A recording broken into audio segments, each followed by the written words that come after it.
네, 안녕하세요. 저희 요번에는 저희 이제 21학년도에 편입했었죠. 21학년도 편입하고 이제 학교 1년 동안 비대면으로 다니다가 이제 대면 수업으로 지금 오게 된 저희 종로 캠퍼스 수학조교이신 창성조교님과 함께 이제 인터뷰하는 시간을 좀 가져볼게요. 한번 여기가 어느 학교고 이제 무슨 전공을 하는지 좀 소개 좀 해줄 수 있을까요? 저는 동국대학교 전자전기공학부에 재학을 하고 있습니다. 지금 몇 학년이시죠? 학년으로는 4학년인데 이제 공대 특성상 조금 오래 다녀야 할 것 같아서 5학년까지 다닐 예정입니다. 그러면 이제 우리가 아까 제가 서두에 말씀드렸듯이 우리가 1년 동안 지금 거의 비대면으로 수업만 하셨었잖아요. 그렇죠. 편입하시고 나서. 그리고 이제 4학년 올라오셔서 이제 저번 학기랑 이제 이번 학기 이제 저희가 대면 수업으로 다니셨는데 어때요? 느낌이? 좀 소감이?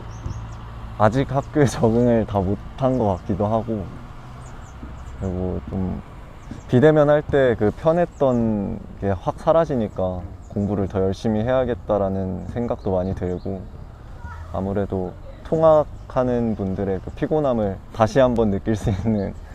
제가 아까 여기 올라왔는데 학교가 이제 남산을 깎아서 만들어졌잖아요. 그러니까 여긴 지각을 하면 안 되겠더라고요. 너무. 다 네. 땀을 뻘뻘 흘리고 다 하체 운동을 열심히 하고 오는 학교라. 혹시 지각한 적은 있으세요? 어제요? 늦잠을 잤는데 네. 다행히 막 부랴부랴 씻고 지각은 하지 않았지만 올라오는데 정말 힘들어서. 지금 이제 가을이 됐는데도 나도 걸어 올라왔고요. 동대 입구에서 상당히 덥더라고요. 아우, 여기 진짜 그늘막도 없고 너무 힘듭니다, 오르막이. 근데 이게 올라와서 보니까 되게 하늘과 지금 엄청 가깝게 느껴져요. 그래서 이게 또 경치가 엄청 좋다. 네. 올라오면. 그래가지고 이제 과를 관련해서 아무래도 학생분들이 이제 우리가 흔히 말하는 공과대학의 취업 깡패라고 하는 이제 4개 대학이 있잖아요. 이제 화학공학, 뭐 컴퓨터, 그리고 기계, 그 다음에 이제 전자과를 보통 이제 전자공학과를 많이 취업 깡패라고 그러는데, 근데 많은 학생들이 이렇게만 알고 있지 전자전기공학부가 정확히 어떤 수업을 하는지 어떤 내용을 배우는지에 대해서는 잘 모르실 확률이 더 크다고 생각을 해요. 그래서 제 생각에는 과연 전자전기공학부에서는 어떤 수업을 진행하고 있고 어떤 과인지 좀 잠깐 간단하게 좀 얘기해 줄 수 있을까요? 제가 아는 선에서는 전자전기공학부는 전자와 전기가 유사하지만 사뭇 다른 과목이기도 하고, 흔히 말하는 반도체를 전자에서 주로 다루고, 그리고 전기, 한전이나 아니면 그 원자력 발전소 같은 전기 에너지를 다루는 게 전자과인데, 전자전기공학부는 그 두 개가 합쳐진 학부라서 전기와 전자뿐만 아니라 통신, 영상 처리와 같은 다양한 과목들을 배우는 학과입니다. 그래서 아무래도 아까 제가 방금 전에 말씀드렸다시피 보통 취업 깡패라고도 말씀드렸잖아요. 그래가지고 그런데 아무래도 요 전자과를 가나 전기과를 가냐에 따라서 취업 진로가 조금 전공을 좀 세부 전공을 할 때 좀 달라질 것 같은데, 아무래도 요게 취업이라든지 아니면 보통 어떤 비전을 가지고 학생들이 이제 졸업 후에 이렇게 진로 계획을 혹시 짜고 있을까요?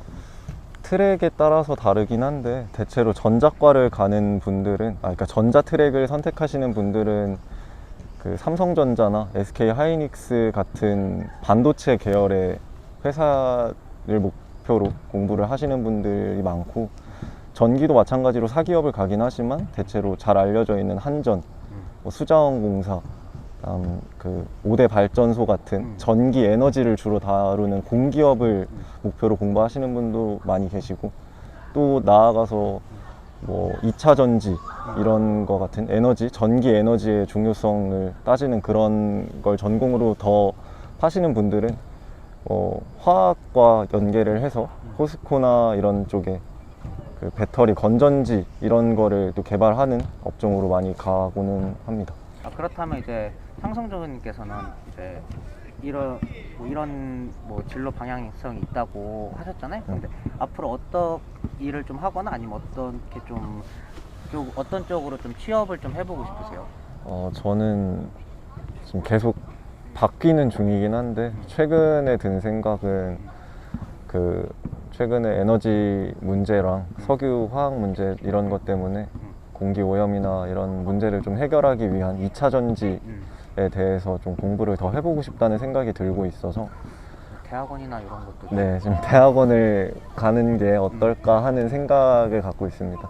그래서 아무래도 전작가가 좀 다양한 범주에서 이렇게 좀 범용성이 좀 큰 과라고 좀 생각을 해요. 그래가지고 예를 들어서 이제 앞으로 편입을 준비하시거나 뭐 다양한 과를 고민하신 분들 같은 경우에는 한번 이런 좀 범용성이 크다라는 장점이 있다라고 전작가는 좀 생각하시면 될 것 같아요. 그러면 아무래도 이제 제가 알기로는 창성조교님이 전작대가 전작가가 아니셨죠? 네, 저는 3D 프린터를 다루는 좀 특수한 과를 다녔었습니다. 그런다면 이제 아무래도 다른 전공에서 이과긴 하지만 또 다른 이렇게 전자를 전공하셨는데 혹시 뭐 다른 전공 학생이 전자전기공학부 수업을 들었을 때 좀 어려움이 좀 있었을까요? 아니면 어려움이 좀 있을까요? 네. 편입 수학을 잘 하고 열심히 했으면 따라가는 데는 문제가 없는데 전공에서 이제 좀 필수적인 부분들은 저도 처음 듣는 게 거의 한 90%니까 비대면 수업 때는 녹화를 해서 그걸 다시 돌려보면서 좀 한 4-5번씩 봐야 이해가 가고 이랬는데 지금은 그래도 조금은 이해가 되는 수준인 것 같아요. 그 아무래도 과를 변경하면서 겪을 수밖에 없는 그런 좀 네. 어려움이 있다. 그래서 저번 학기 학점을 좀 잘 따셨나요? 다행히 비대면이라 절대평가의 그 넓은 마음으로 다행히 잘 땄는데 지금 상대평가를 처음 이제 해야 되는데 좀 걱정이 되지만 그래도 작년에 열심히 했던 걸 토대로 더 열심히 해서 비슷한 학점을 받아보도록 노력 중입니다.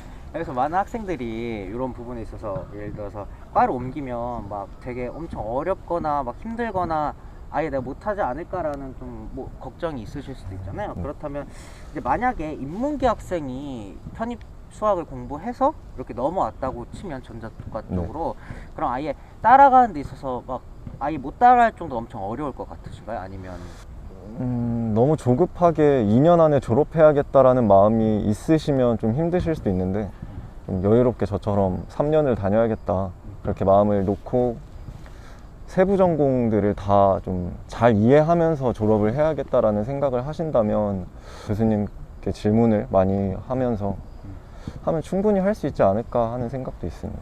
그러면 아무래도 그 말씀하신 것처럼 조금 1학년 때나 2학년 때 듣지 못했던 전공 수업부터 조금 차근차근 네. 따라가면서 이렇게 3, 4학년 이제 졸업 준비를 조금 늦더라도 좀 네. 세부 차근차근 배운다면 아예 못할 정도는 아니다라는 네. 거죠. 근데 이제 학교를 좀 이렇게 그래도 아예 안 와보신 건 아니시잖아요. 뭐 이렇게 네, 네. 대면 수업도 있고 비대면 번갈아 가면서 하셨는데 오셨을 때 좀 학교 이렇게 수업 들으실 때 인프라나 아니면 좀 시설 같은 거는 어떠셨어요? 쓰실 때 좀 괜찮으셨나요? 네, 그래도 산에 있는 오르막이 있다는 단점 빼고는 건물도 쾌적하고 일단 진짜 풍경도 너무 좋고 일단 여기는 가장 큰 장점은 정말 풍경이 너무 좋아요. 진짜로. 지금도 이거- 남산이 보이는데 남산타워가 보이는데 제가 볼 때는 가을이나 봄 이럴 때 오면 네. 진짜 이쁠 것 같아요. 그리고 아무래도 또 남산이 뒤에 있다 보니 또 데이트하기도 좋은 장소 같아요. 그래서 되게 이렇게 좀 하늘과 되게 가까운 느낌 들지 않아요? 네. 그래서 아무래도 전반적으로 시설이나 인프라는 전반적으로 다 좋을 뿐더러 추가적으로 풍경까지도 좋다라고 네. 생각하시면 될 것 같아요. 그러면 이제 학교 내에서 뭐 참여하고 있는 프로그램이나 아니면 좀 참여했던 거 중에 좀 괜찮았던 게 어떤 게 있을까요? 최근에 그 취업 박람회를 한번 크게 했었는데 학교에서요? 네, 기업이 309개 정도 기업이 와서 뭐 모의 면접도 진행해 주시고 그다음에 뭐 자기 회사에 필요한 서류나 아니면 전공 어떤 자격증 이런 것도 다 설명을 해주셨는데 그런 게 전에 학교를 다닐 때는 많이 지원을 못 받았던 느낌이었는데 이번에는 학교에서 그렇게 크게 진행을 해주니까 좀 부담 없이 상담도 받아보고 모의 면접도 해보고 하면서 아 진짜 잘 왔구나 하는 생각이 많이 들었습니다.